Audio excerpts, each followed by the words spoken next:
Today I'm gonna show you my track Timeflow and talk a little about the production process and show you what's in the final mix. So here I have Luna open and I have all the stems bounced out from Ableton Live where the initial production and the mix happened. So the reason I have it like this is it's nice to first of all start with a clean slate kind of after a certain point in the mixing process. And in this Luna software from Universal Audio, I have all these tape emulations and console emulations that give the track this analog flavor. The first sound I'm gonna dive in here is the poem.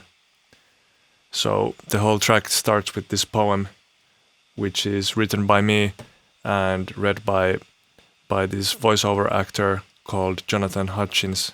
And yeah, it sounds like this. The past is a burial ground for broken dreams. The forgotten whisper that echoes through the vaults of lost memories. And when I was writing the poem, I had a very clear vision in my mind how I wanted the intonation to sound like. So I wanted to, after the fact, change a little bit the intonation to match more how I heard it initially. So what I did was open Little Altar Boy, which is a plugin from Sound Toys. It allows you to change the pitch and the format of the audio. So I created an automation. You can see it here. It's going up and down pretty radically, like 1.5 semitones, 2 semitones even, up and down. So here if I show you how it sounds like without the Little Altar Boy. The past is a burial ground for broken dreams. And with it. The past is a burial ground for broken dreams. So it kind of evens out the intonation and makes it more like ominous and monotonic.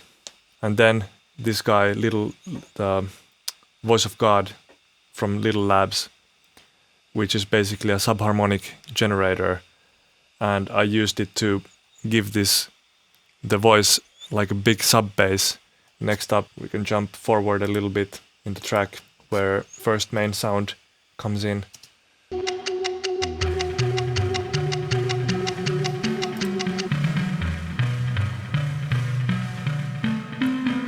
So this is kind of the first sound that I came up with and from which the whole song came out. And this riff is basically playing almost throughout the whole song from different octaves and different styles or variations. Then here we have the drums coming up. And now I think it's a good time to check out the routing inside Luna. I have all the tracks assigned to different tape machines. So basically Luna allows you to have 4 different tape machines. Here I can show you. Here is the tape machine. You can see the tape running.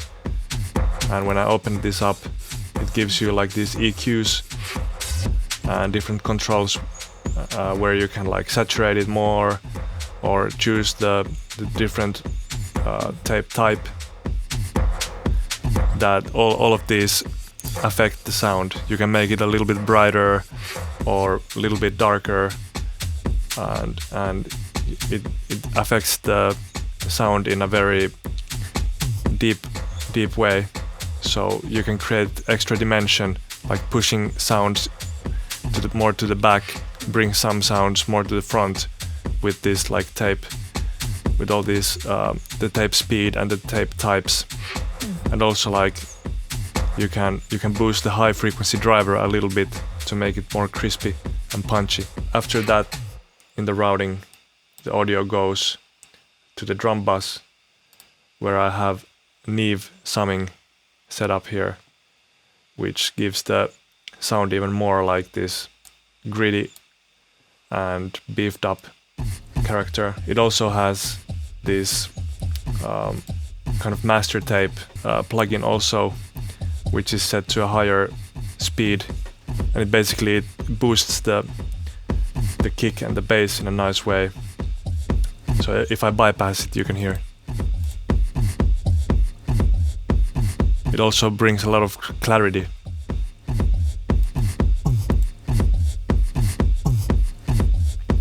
Probably I jacked up the high frequencies here a little bit. So yeah, that's basically how the project is routed, and I think now we can jump into some other sounds here. So the way I made this, you can't see it here because I have it bounced as audio right now, but the way I made it was I took some sample that had some weird vocal things going on, and I put a little altar boy that was mapped to a envelope follower that reacts to the volume changes in the sample, and those volume changes control the format in the little altar boy. So that's what's creating the crazy kind of vowel thing that's happening. I think it's a pretty interesting mix between like a synth sound and a vocal sound.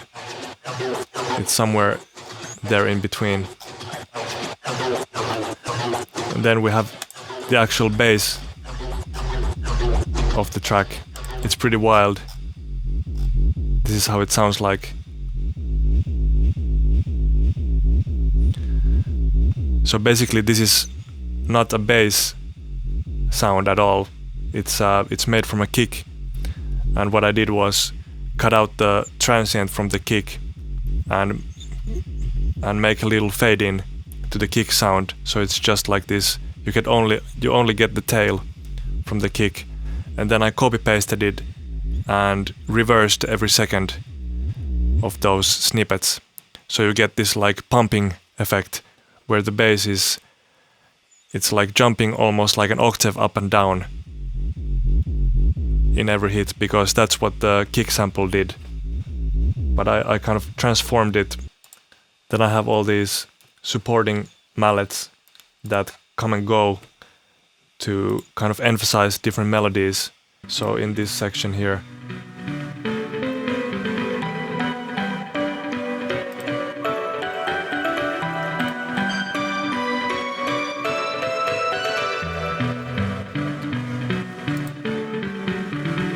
and these only come in these sections to kind of emphasize the melodic part of the song. Another main sound in the track is this one that I called big chords.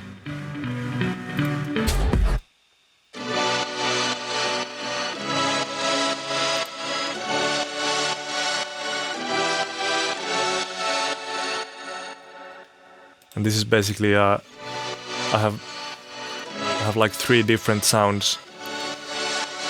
Many of them are from the UVI, different UVI collections, like the World Suite. I think there's a Mellotron in there, and they're all working as one to create this kind of big, expansive chord section here.